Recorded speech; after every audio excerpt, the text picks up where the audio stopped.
En chaque personne se cache une part d'ombre. Chaque journée est une bataille contre la bête intérieure. Inutile de lutter, le chaos finit toujours par l'emporter. Pas tout de suite, là. C'est à moi d'expliquer un jeu, là. Je peux très bien expliquer moi aussi. Non, pas aujourd'hui. On va apprendre à jouer à Jekyll vs Hyde. Bienvenue, les amis.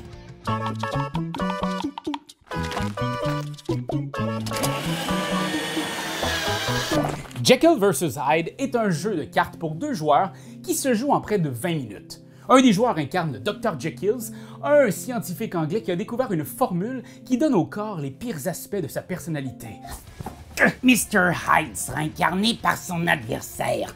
Son but est d'entraîner graduellement le docteur vers le chaos et les ténèbres. Ce plateau au centre de la table représente la progression de la déchéance du docteur. Au début de la partie, le marqueur personnalité commence ici. Si le joueur Hyde parvient à amener le bon docteur sur le dernier espace de ce plateau avant la fin des 3 manches du jeu, il gagne. Par contre, si le joueur Jekyll résiste et n'atteint pas cette case, c'est lui qui l'emporte. Avant la partie, réunissez toutes les cartes du jeu. Vous trouverez 7 cartes vertes, 7 violettes et 7 rouges, toutes numérotées de 1 à 7.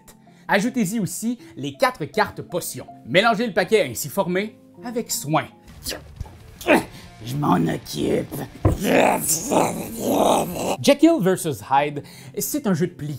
Un jeu de pli, c'est un type de jeu de cartes. Vous en connaissez peut-être même certains qui jouent avec des cartes traditionnelles. Chaque tour, les joueurs jouent des cartes sur la table et la carte la plus forte permet aux joueurs de remporter le pli. Un pli gagné vous permet de réclamer les cartes qui ont été jouées et de les mettre devant vous, un rappel de vos victoires. Traditionnellement, c'est la carte avec la valeur la plus élevée qui est considérée la plus forte.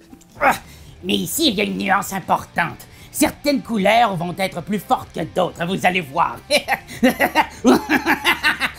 Bon, au début de la manche, chaque joueur reçoit 10 cartes. Les 5 cartes non distribuées sont mises de côté pour l'instant. Les 2 joueurs vont ensuite échanger les cartes de leurs mains. Une carte seulement pour la première manche, puis 2 pour la deuxième et 3 lors de la troisième.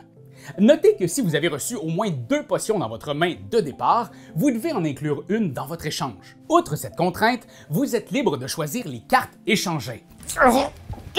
La position du marqueur personnalité au début de la manche indique qui sera le premier joueur lors du premier pli. Donc au début de la partie, c'est toujours Jekyll. Mais cela peut changer rapidement. Hey, peux-tu me laisser expliquer s'il te plaît là? Pardon, je veux juste aider un peu. Une manche se joue en 10 plis qui se déroulent toujours comme suit. Le premier joueur choisit une carte de sa main et la joue face visible. Si c'est une carte avec une couleur, son adversaire doit jouer une carte de cette couleur ou il peut aussi jouer une carte potion. S'il n'a pas de carte de la couleur en question, il peut jouer une carte de n'importe quelle couleur. Si le premier joueur joue une potion, il doit déclarer une couleur. Son adversaire doit alors jouer une carte de cette couleur, s'il en a une, et ce, même s'il a une potion. S'il n'a pas la couleur demandée, il peut jouer ce qu'il veut. Quand les cartes sont jouées, on les compare pour découvrir qui remporte le pli.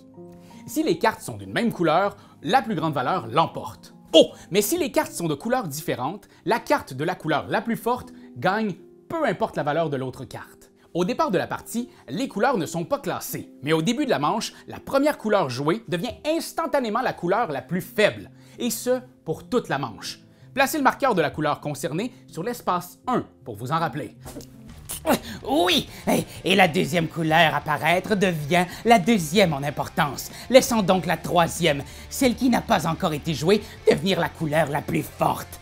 Alors attention, ce premier pli du début de manche détermine beaucoup de choses. Si une potion a été jouée pendant le pli, vous devez en premier lieu résoudre son effet, puis la carte avec la plus haute valeur remporte l'échange. Parce que oui, les potions ont des effets spéciaux, et cet effet va dépendre de la couleur jouée par votre adversaire. Si une potion est jouée avec une carte violette, le vainqueur du présent pli peut voler 2 cartes des gains de son adversaire. En d'autres mots, il lui vole un pli. Avec une carte verte, les 2 joueurs échangent simultanément 2 cartes de leurs mains. Avec une carte rouge, retirez tous les jetons de classement du plateau. La force des couleurs est réinitialisée. La prochaine couleur jouée deviendra donc la plus faible et ainsi de suite. Les potions peuvent donc drastiquement changer le visage de la manche. Oui, c'est ça. C'est exactement ça. Et en plus, en cas d'égalité des valeurs, le joueur ayant joué la potion empoche le pli. Sachez aussi que le joueur qui gagne le pli devient premier joueur pour le prochain comparatif de cartes. La manche se poursuit ainsi jusqu'à ce que la main des joueurs soit vide. On compte alors combien de plis ont été remportés par chacun. Soustrayez le score le plus faible du score le plus fort. Ce résultat indique de combien de cases vous devez avancer le marqueur personnalité vers les ténèbres. Par exemple ici, Jekyll a remporté 8 plis et Hyde 2. 8 moins 2 égale 6. 6 cases vers la déchéance. Gardez ceci en tête, hein? Jekyll cherche l'équilibre. Si un joueur remporte trop de plis, peu importe qui, l'avance s'accélère. En tant que Hyde, vous pouvez donc essayer, par tous les moyens, de favoriser le joueur qui a remporté le plus de plis cette manche-ci, que ce soit vous ou lui. Flattez son ego. Félicitez-le quand il remporte une carte. Il n'en sera que plus imprudent. Préparez une nouvelle manche en mélangeant de nouveau toutes les cartes. Si le marqueur personnalité dépasse cette limite, Hyde devient le premier joueur au début de la manche. Si le Dr Jekyll parvient à résister pendant 3 manches, il gagne! Mais dès que le marqueur atteint cet espace, Hyde l'emporte. Vous pourrez lutter du mieux que vous pouvez, mais saurez-vous vraiment résister au chaos qui dort en nous tous? Bon, là, je pense qu'on va ranger ce jeu-là. Ah! Hey, non, pas! Ça prend des sacs, là. Qu'est-ce que tu fais? Pourquoi un sac quand on peut avoir un élastique? Qu'est-ce que tu fais? Qu'est-ce que tu fais? Non, espèce d'animal! Voyons! Non, lâche ça! Lâche ça! Hey, lâche-moi! Arrête, tu me mords! Non, c'est toi qui... Wow! Salut Internet! Faites de beaux rêves! C'est toi de trouver l'épisode de jour du Popoche? Sonne la cloche! Sonne la cloche! On parle de jeu, like-nous, commande, suis-nous!